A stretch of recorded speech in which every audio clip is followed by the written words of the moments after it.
Greetings and welcome back. In this video, I'd like to take a look at bringing in, and technically I guess not even bringing in, but we're going to take a look at some exterior assets that were designed inside of Maya for use in this level.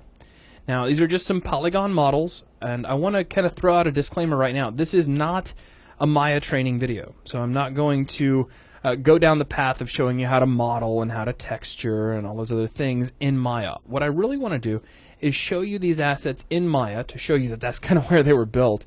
Give you a quick rundown of some of the important things to keep in mind when creating your own assets, whether or not you are in Maya, because you can use a lot of different modeling tools to create assets for Unity. You're not restricted to Maya, of course. Anything that supports FBX can export out to Unity. So what I'm going to do is jump on over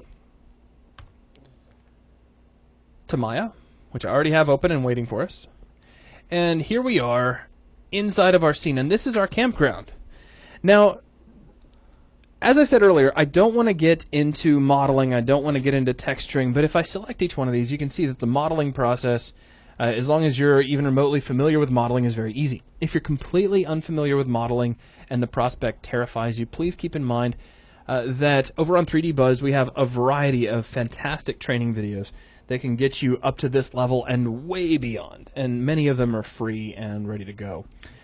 So this is several different models, and most of them are really basic. You can see here it's really just some blocks. We got some little rocks and a little campfire area that we can put a particle system into a little bit later.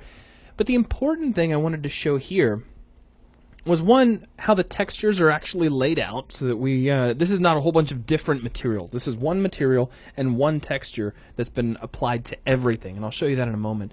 And I wanted to make sure that I got across the problem of scale, which is an interesting issue, at least when working in Maya, because Maya's default unit is centimeters. And so if you're going to be working and sending stuff over to Unity, you really need to be switching that over to meters and making sure that all of your settings are taking meters into account.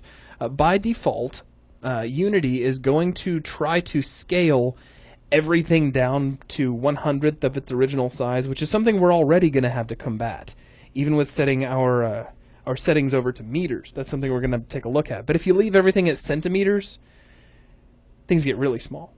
Extremely tiny. So how do you change things over into meters? Now, granted, I realize this isn't a Maya training video, but I thought I'd point it out anyway. Let's go under Window, Settings, Preferences, and go over to Preferences. And under the Settings area, make sure that your working unit's linear is set to the meter, and then just save that. Now, another thing, and maybe this has already crossed your mind, but our grid is set up such that each grid space is 1 meter.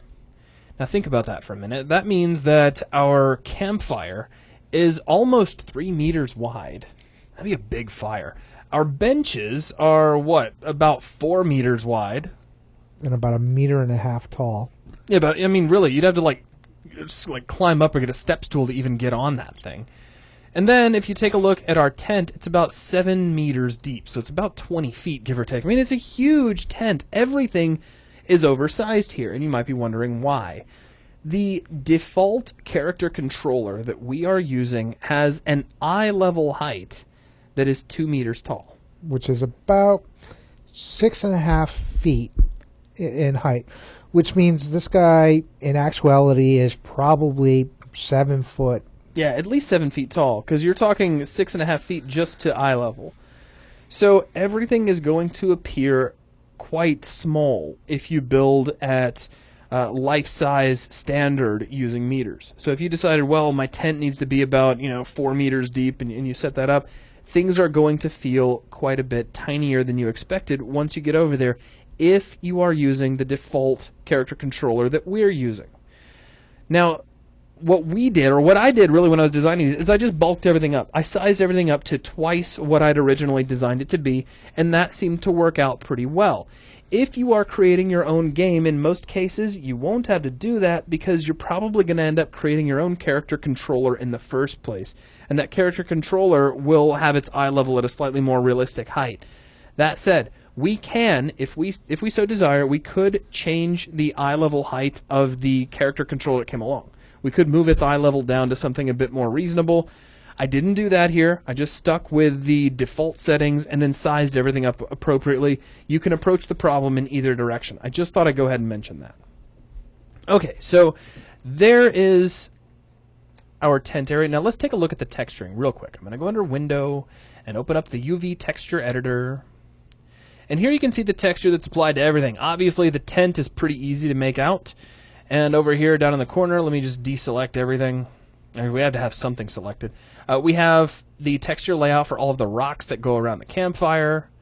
We have the layout for each of the pieces of wood that are inside the campfire. And this is not the world's best layout for game design. I'll be the first to admit that. This is just something I put together that had some nice spacing and was really, really easy to read, which makes it a lot easier to demonstrate when you're doing a training video.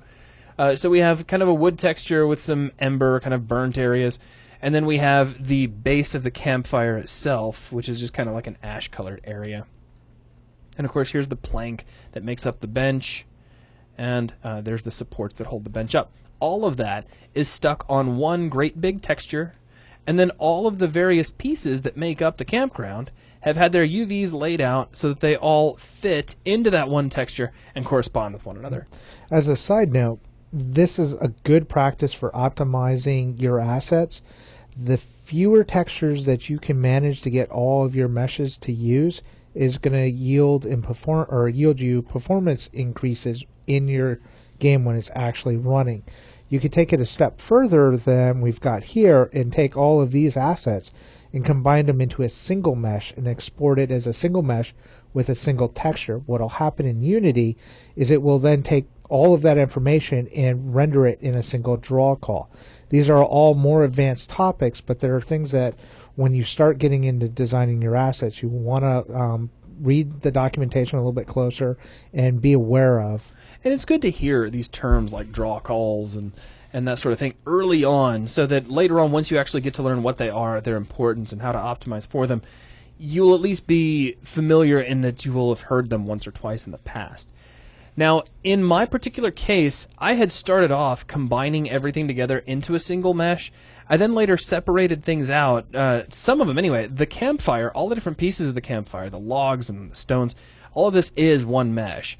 The benches, even though they are three separate meshes, one for each support, and then the plank, those have been combined together. And then the tent is its own thing. And the reason I left it like this is so that later on in Unity, once we bring it in, if you want to scoot the benches around, you want to move the tent over here, scoot the campfire, you can do all of that. You can even duplicate things. If we decided we want another bench, we could easily duplicate out another bench or have a second campfire. And that's easy to do, which we'd lose that ability if we were to combine everything into a single polygon mesh. Right. So it's kind of a trade-off, but you think about how you want to do it. If you knew in advance that this is exactly the layout you wanted to use and that wasn't going to change, absolutely it'd be a great idea to go ahead and condense everything down to a single polygon mesh. All right, so we've talked about scale. We've taken a look at the texturing. Now let's go ahead and get this exported out. Just going to drag my mouse across everything, make sure it's all selected. We'll go to File, Export Selection. And we're going to make sure that FBX is selected. Now you'll notice I've already got these guys exported out, which is no big deal. We can just overwrite them. So we'll select Camp, click Export, and it already exists, which is fine. Now, in the Include section underneath our FBX exporter, we'll go ahead and leave edge smoothing on. I'm going to uncheck animation because none of this stuff is animated anyway. I'm going to make sure embed media is checked. Now embed media is going to make sure that all of the textures we used are embedded into the FBX and they come along with it. And finally, we have our units, and we can you can see our scale factor here is currently set to 1. File units converted to meters. They already are meters, so the scale factor is currently set to 1. When Unity gets its hands on this file, by default, it's going to divide that number by 100. So if we want it to come in at this size, we need to make sure this scale factor goes up to 100, because 100 divided by 100 is, of course, 1. So we take our file units converted to, bring this back down to centimeters, and our scale factor jumps up to 100. Now I'm going to set this here for the campsite. And later on, I've got another mesh we're about to take a look at. And for that one, I will actually leave it at meters, and we'll see what happens when you do that. So let's go ahead and click Export. Give that just a second. And there we go. So we now have our campsite exported out. Now let's take a look at our other model for our little mine tunnel scary looking thing. And sure, we can save changes, it won't matter. And here is our other object, a little chain link fenced area with a really scary concrete tunnel, and it says facility quarantined, and it's all spooky and scary looking. We're just going to take this and plug it into the side of the mountain and let it sit there and be all ominous. Now, a couple of important points about how this was built. Once again, we were working in meters, just like we were before, and once again, we took everything and sort of bulked it up by a certain percentage just to make it feel a little bit bigger because of the oversized nature of our character controller. Another thing that is important is that I have a material here which is using transparency. And that's kind of an interesting thing inside of Unity because while we're in Maya, we can see a polygon from both sides. We can see the front of it and we can see the back of it. In Unity, we can really only see one side of the polygon. The other side disappears. It won't render.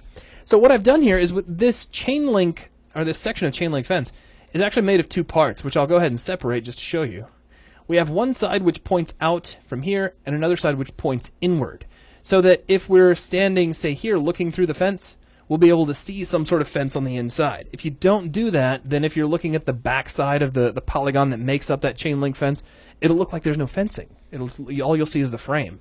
So we had to have two separate polygons. And the trick to that was really just taking the one, duplicating it, and I did that with a Control D if you need to know, slide the two apart, and then rotate the duplicate 180 degrees around so that its normal faces outward. And then the two are just sandwiched right on top of each other. Now I'm going to tap Z a few times and get this guy right back where he belongs.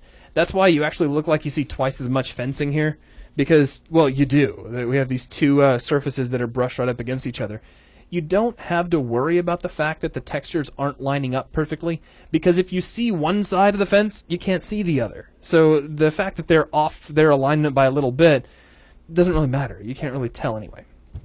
So that is all of the critical stuff. The only other thing I will mention is that the way we did the UVs for this is a little interesting. Let me point that out to you. If we grab our tunnel and go under Window, jump over to the UV texture editor, you'll see that we only really used the bottom of the texture area, and then the frame for the fence pretty much takes up this swath right about the middle. Then, if we take a look at the fence, we have an entirely separate texture, but it's using the upper half of our texture area. Now, we didn't really have to do this. The very first time that I had laid out the UVs, I had fully intended to go ahead and just use one great big texture, but I needed to tile my fencing a lot more to get a lot more detail out of it. So I have done what you see here, where I'm really just using the widest texture space that I can that still leaves that fencing at a 1-to-1 ratio. So, I mean, really, that's the exact same shape of that section of fencing just transferred right here. Now, if you select everything together, it conveniently fits all into one texture space, but that really doesn't mean anything because we're going to end up putting a separate texture onto each one. But I'm just pointing that out. If I was doing this all over again and I was really concerned about making the most of my texture space, I would find some other object that I could bring in that could use the rest of this texture space and apply and put the textures for that up in here because it's just wasted area right now. Or I would just reconsider the entire texture process to just take up a lot more of this zone. Anyway, I just thought I'd kind of throw that out there, but for purposes of demonstration, it doesn't really matter too much. So let's go ahead and close this. And we can export this out too. Now, do you think we should go ahead and export this out at full size too? No, let's show them what will happen if you don't hit the right setting and we leave it out as meters. All right, so let's go ahead with everything selected. We'll go to Export Selected, and we'll click on the tunnel. And yes, we want to overwrite that. And let's see, we don't really need animation. We do want to embed media, and we're going to leave our scale factor set to 1. So remember, Unity is going to want to reduce everything by a factor of 100. That's right. So it's going to basically divide it all by 100 once it gets in. Let's go ahead and click Export, and there we go. So now everything went through just fine. Do you want to explain the Place 2D tiling of the textures? That's actually, yeah, let's do that before we jump out of Maya, because I did almost forget. I tried to remind myself right before I was going to talk about the double-sided aspect of the fence, and then I totally forgot, so thanks. The tiling of these textures is kind of interesting. If I select this little section of the chain link fence here and go over to the fence material here inside the attribute editor, and we go over to the texture that's driving the color, watch what happens if I click to view this texture. It's just a really small section of texture. In fact, I think I pulled this off of the Filter Forge website, if you wanted to grab one yourself to play with. And you'll see that really it's not repeating anywhere near the number of times needed to give us the great big hunk of fencing that we're using right now. So obviously we had to tile it. Now to show you how that is working, I'm going to go over to Rendering Editors under the Window menu and jump down to Hypershade. And let's see here, if I show both the top and bottom tabs, hold down the right mouse button over the fence material and graph out the network using the marking menu, then I'm just going to show the work area, the bottom tabs only. What I've done is I've taken one place 2D texture node and I'm using it to drive both the bump texture and the diffuse texture, so that I only have to change one setting and everything kind of updates. But the important thing that I was trying to get across is here are the numbers that I'm using for repetition. We're repeating 25 times in the U direction and 20 times in the V direction. And that's really just because to me the texture looked a little bit too wide, and by tiling a few more times horizontally it just lines up a little bit better. But I mean, of course you could tweak to your own satisfaction. The reason I'm pointing this out here is that that tiling is not in the texture itself. It's here inside the Place 2D texture node, and the Place 2D texture node is not going to come with us. So Unity will have no idea how to tile these textures. So we need to remember that so we can apply it in Unity later on. So with that said, we have everything exported out. We've taken a look at not so much the modeling process, but we did kind of take a look at some considerations for modeling. Make sure that your units are set to meters because it will make things easier. If you're using the default first-person controller, bulk everything up by a little bit. We averaged about an extra 100%, so basically double the size of everything, just to make it seem about the right height. I mean, of course, you can tweak the first-person controller that comes with Unity. We just didn't do that. We've taken a look at the export settings. We've mentioned that Unity is going to take the scale factor of your model and divide it by 100 when it comes in, which we'll see more of that later and show how to compensate for it. But I can't think of anything else to mention here. I think that's it for this one. All right, so that's going to wrap up this video. Now, in the next video, we're not going to be in Maya anymore. We're going to be back over inside of Unity, and we'll show how to get these objects from the FBX files that we just outputted into Unity and work with them. Just one more thing I'll reiterate is just because we showed Maya here doesn't mean you have to follow along or do this kind of thing with Maya. You can use any modeling package that supports the FBX format. As long as you have access to FBX, you can get things straight into Unity. But that is going to wrap things up for this video. Thanks a lot.